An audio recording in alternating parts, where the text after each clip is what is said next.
Welcome to Not Milk Never Milk. Subscribe if you're lactose intolerant.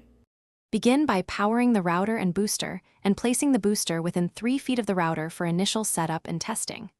Plug both devices into reliable outlets and use a short Ethernet cable, about 1 meter or 3 feet, to create a wired link if supported.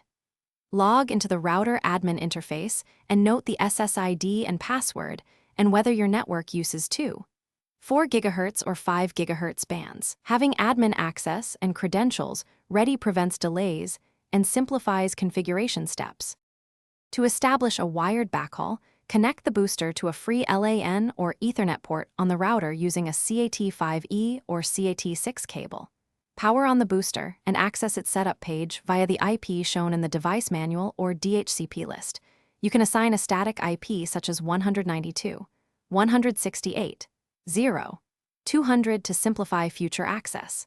If the router provides DHCP and IP management, disable DHCP on the booster to avoid address conflicts, and ensure both devices. For wireless connection, use the booster's WPS button or web setup to join the router's SSID and enter the password.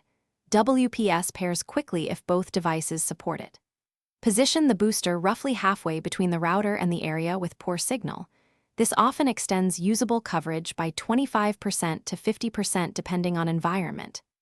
If signals remain weak, restart both devices, update firmware on router and booster, check channel overlap, and test speeds with a wired device to verify performance improvements and isolate interference sources.